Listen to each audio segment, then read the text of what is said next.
Hi ಎಲ್ಲರಿಗೂ ನಮಸ್ಕಾರ. Vlogs with ನದಿ ಯೂಟ್ಯೂಬ್ ಚಾನಲ್ಗೆ ಸ್ವಾಗತ. ರೇಷನ್ ಅಕ್ಕಿನ ಸ್ವಲ್ಪ ತೊಳೆದು ಒಣಗಾಕಿದೆ. ಇವತ್ತು ತುಂಬ ಬೆಂಗಳೂರಿನಲ್ಲಿ ಬಿಸಿಲಿತ್ತು. ಎಷ್ಟು ಬಿಸಿಲು ಅಂದರೆ ಬೇಸಿಗೆನಲ್ಲಿರೋ ಅಷ್ಟು ಬಿಸಿಲು. ಅದಕ್ಕೆ ಟೆರೆಸ್ ಮೇಲೆ ಸ್ವಲ್ಪ ಅಕ್ಕಿ ಒಣಗಾಕೋಣ ಅಂತ ಬಂದೆ. ರೇಷನ್ ಅಕ್ಕಿನ ತೊಳೆದು ಕ್ಲೀನಾಗಿ ಒಣಗಾಕಿದ್ರೆ ತುಂಬ ತಿಂಗಳು ಬರುತ್ತೆ. ಒಂದು 3-4 ತಿಂಗಳಂತೂ ಇಡ್ಬೋದು. ಯಾವುದು ಹುಳ ಏನು ಬರಲ್ಲ.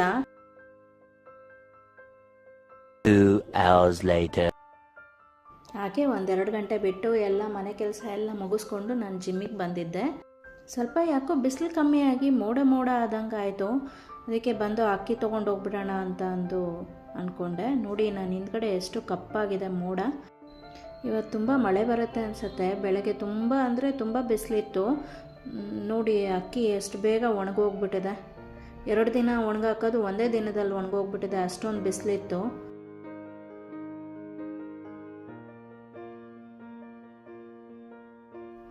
ಈ ಥರ ತೊಳೆದು ಒಣಗಾಕಿದ್ರೆ ಬಿಸಿಲಿಗೆ ಚೆನ್ನಾಗಿ ಒಣಗಿದ್ರೆ ಚೆನ್ನಾಗಿರುತ್ತೆ. ಇಲ್ಲ ಅಂದರೆ ಹಾಗೆ ಇಟ್ಬಿಟ್ವಿ ಅಂದರೆ ರೇಷನ್ ಅಕ್ಕಿನ ಕಪ್ಪು ಹುಳ ಎಲ್ಲ ಬಂದ್ಬಿಡುತ್ತೆ.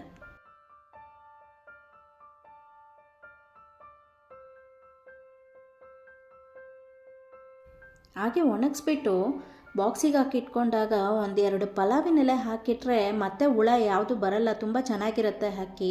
ಇದನ್ನು ದೋಸೆಗೆ ಮತ್ತು ಇಡ್ಲಿಗೆ, ಅಕ್ಕಿ ರೊಟ್ಟಿಗೆ, ಶಾವಿಗೆಗೆ ತುಂಬ ಚೆನ್ನಾಗಾಗತ್ತೆ ಈ ಅಕ್ಕಿಯಿಂದ ಮಾಡಿದ್ರೆ.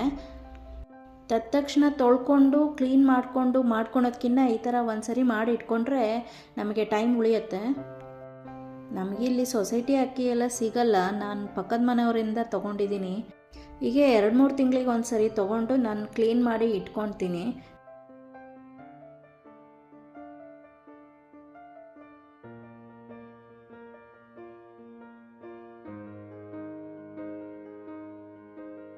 ಈ ಅಕ್ಕಿ ದೋಸೆ ಮತ್ತು ತಟ್ಟೆ ಇಡ್ಲಿಗೆ, ಹಪ್ಳಕ್ಕೆ ಬೇಕು ಅಂದರೆ ಹಪ್ಳಕ್ಕೆ ಮತ್ತು ಅಕ್ಕಿ ರೊಟ್ಟಿಗೆ ತುಂಬ ಚೆನ್ನಾಗಾಗತ್ತೆ.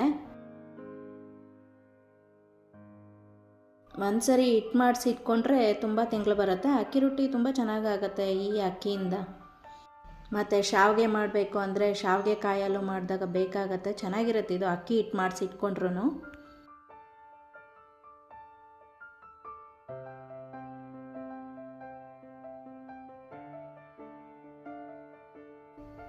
ಅಕ್ಕಿ ಎಲ್ಲ ಪಾತ್ರೆಗೆಲ್ಲ ಹಾಕ್ಕೊಂಡೆ ಈಗ ಎಲ್ಲ ತೆಗೆದು. ಮತ್ತು ಹಾಸಿಗೆ ಬೇರೆ ಒಣಗಾಕಿದ್ದೆ ನಾನು ಇವತ್ತು ಬೆಳಗ್ಗೆ ಬಿಸಿಲಿತ್ತು ಅಂತ ಈಗ ಮಳೆ ಬರೋಂಗೆ ಆಗಿಬಿಟ್ಟಿದೆ. ನಾನು ಅಕ್ಕಿ ಇಟ್ಟು ಬರೋ ಅಷ್ಟರಲ್ಲಿ ಮಳೆ ಬರಬಾರ್ದು ಅಂತ ಅಂದ್ಕೊಳ್ತಾ ಇದ್ದೀನಿ. ನೋಡಿ ಎಷ್ಟೊಂದು ಮೋಡ ಆಗಿದೆ ಹಿಂದೆ. ಯಾವಾಗ ಬೇಕಾದರೂ ಬರುತ್ತೆ ಅನ್ನೋಷ್ಟು ಮೋಡ ಆಗಿಬಿಟ್ಟಿದೆ ಕಪ್ಪುಗೆ.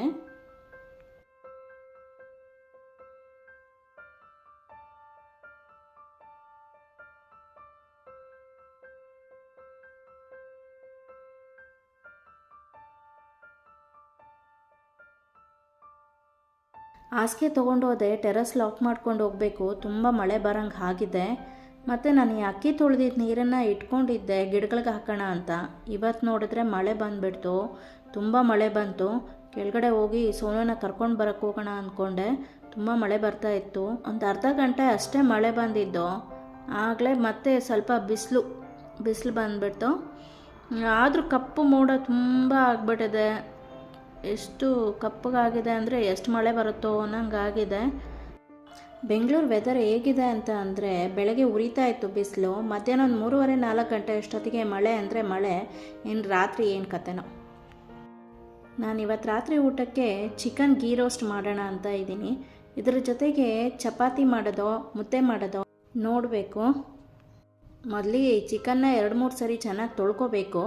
ತೊಳ್ಕೊಂಡು ಇದನ್ನು ನೀರೆಲ್ಲ ಇಳ್ಕೊಳಕ್ಕೆ ಬಿಟ್ಕೊಂಡು ಈಗ ಫಸ್ಟು ಮ್ಯಾರಿನೇಟ್ ಮಾಡ್ಕೋಬೇಕು. ಲೆಗ್ ಪೀಸ್ನ ಈ ಥರ ಕಟ್ ಮಾಡಿಕೊಂಡ್ರೆ ಚೆನ್ನಾಗಿ ಮ್ಯಾರಿನೇಟ್ ಆಗುತ್ತೆ. ನಾನಿಲ್ಲಿ ಒಂದು ಅರ್ಧ ಬೌಲ್ ಮೊಸರು ಹಾಕ್ಕೊಳ್ತಾ ಇದ್ದೀನಿ. ಯಾಕಂದರೆ ಒಂದು ಅರ್ಧ kg ಚಿಕನ್ ಅಷ್ಟೇ ನಾನು ತರಿಸ್ಕೊಂಡಿರೋದು. ಸ್ವಲ್ಪ ಉಪ್ಪು ಅಷ್ಟೇ, ಸ್ವಲ್ಪ ಖಾರದ ಪುಡಿ, ಸ್ವಲ್ಪ 1-2 ಚಿಟಿಕೆಯಷ್ಟು ಅರಿಶಿನ ಎಲ್ಲದೂ ಚೆನ್ನಾಗಿ ಕಲಿಸ್ಬಿಟ್ಟು ಫ್ರಿಡ್ಜ್ನಲ್ಲಿ ಒಂದು 15-20 ನಿಮಿಷ ಮ್ಯಾರಿನೇಟ್ ಆಗೋಕ್ಕೆ ಇಡಬೇಕು. ಚೆನ್ನಾಗಿ ಮ್ಯಾರಿನೇಟ್ ಆದರೆ ರುಚಿ ಚೆನ್ನಾಗಿರುತ್ತೆ ಚಿಕನಿಂದು.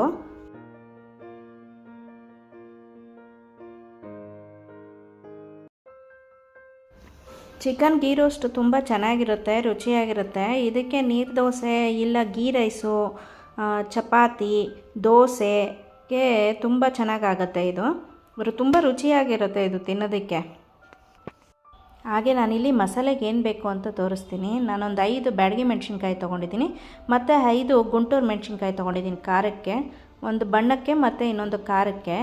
ಹಾಗೆ ಸ್ವಲ್ಪ ಬೆಳ್ಳುಳ್ಳಿ ಮತ್ತು 1 ಇಂಚ್ ಶುಂಠಿ ತೊಗೊಂಡಿದ್ದೀನಿ, ಒಂದು ಅರ್ಧ ಈರುಳ್ಳಿ ಮಾತ್ರ ಹೆಚ್ಚಿಟ್ಕೊಂಡಿದ್ದೀನಿ, ಧನಿಯಾ ಪುಡಿ 1 ಸ್ಪೂನು, ಸೋಂಪು ಜೀರಿಗೆ 2 ಸೇರಿ 1 ಸ್ಪೂನ್ ತೊಗೊಂಡಿದ್ದೀನಿ, ಮತ್ತು 2 ಚಿಕ್ಕದು ಚಕ್ಕೆ ತೊಗೊಂಡಿದ್ದೀನಿ, ಒಂದು 5-6 ಲವಂಗ ತೊಗೊಂಡಿದ್ದೀನಿ, ಸ್ವಲ್ಪ ಮೆಂತ್ಯ ತೊಗೋಬೇಕಾಗುತ್ತೆ, ಒಂದು 1/4 ಟೀ ಸ್ಪೂನಷ್ಟು. ಮತ್ತು ಇಲ್ಲಿ ನಾನು ಹುಣ್ಸೆಹಣ್ಣು ತೊಗೊಂಡಿದ್ದೀನಿ, ಇದನ್ನು ಬಿಸಿನೀರು ಹಾಕಿ ನೆನಕಿಟ್ಕೋಬೇಕು ಹುಣಸೆ ರಸ ಮಾಡ್ಕೊಳಕ್ಕೆ. ಈಗ ಬಿಸಿನೀರಲ್ಲಿ ಈ ಬ್ಯಾಡಗಿ ಮೆಣಸಿನ್ಕಾಯಿ ಮತ್ತು ಗುಂಟೂರು ಮೆಣಸಿನ್ಕಾಯಿನ ಸ್ವಲ್ಪ ನೆನಕೊಂಡ್ರೆ ಒಂದು 15 ನಿಮಿಷ ತುಂಬ ಚೆನ್ನಾಗಿ ಮೆತ್ತಗೆ ನೆಂದ್ಕೊಳುತ್ತೆ. ಆಗ ನೈಸಿಗೆ ರುಬ್ಕೋಬೋದು, ಬಣ್ಣ ಕೂಡ ತುಂಬ ಚೆನ್ನಾಗಿ ಬರುತ್ತೆ ಬ್ಯಾಡಗಿ ಮೆಣಸಿನ್ಕಾಯಿನ ಬಿಸಿನೀರಿನಲ್ಲಿ ನೆನಕೊಂಡ್ರೆ ನಾವು.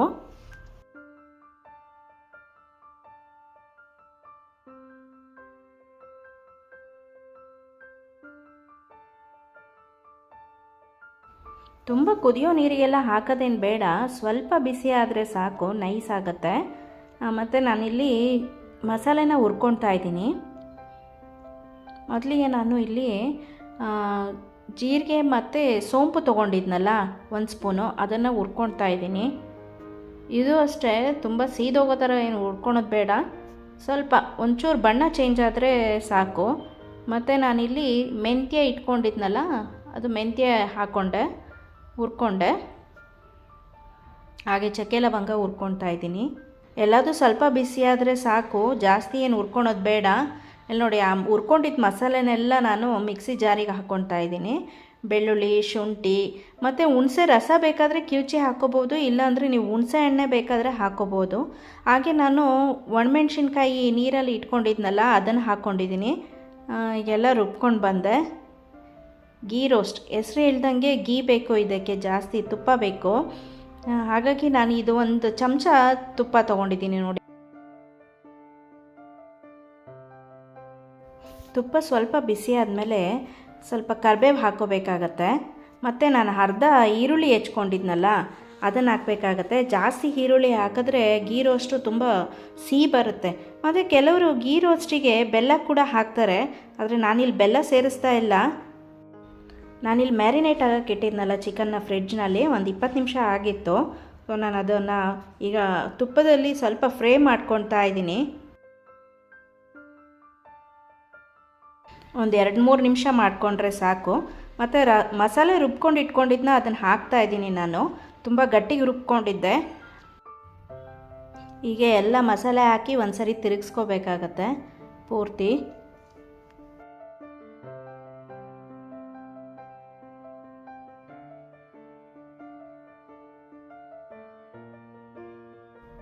ಮ್ಯಾರಿನೇಟ್ ಮಾಡುವಾಗ ನಾವು ಸ್ವಲ್ಪ ಅಷ್ಟೇ ಉಪ್ಪು ಹಾಕಿದ್ವಿ, ಈಗ ನಿಮಗೆ ಎಷ್ಟು ಬೇಕೋ ಅಷ್ಟು ಉಪ್ಪು ಹಾಕ್ಕೋಬೋದು. ಸ್ವಲ್ಪ ಕಮ್ಮಿನೇ ಹಾಕ್ಕೋಬೇಕಾಗತ್ತೆ, ಯಾಕಂದರೆ ಮೊದಲಿಗೆ ನಾವು ಉಪ್ಪು ಹಾಕಿರ್ತೀವಲ್ವ, ಹಾಗಾಗಿ ಸ್ವಲ್ಪ ಕಮ್ಮಿ ಹಾಕ್ಕೋಬೇಕು.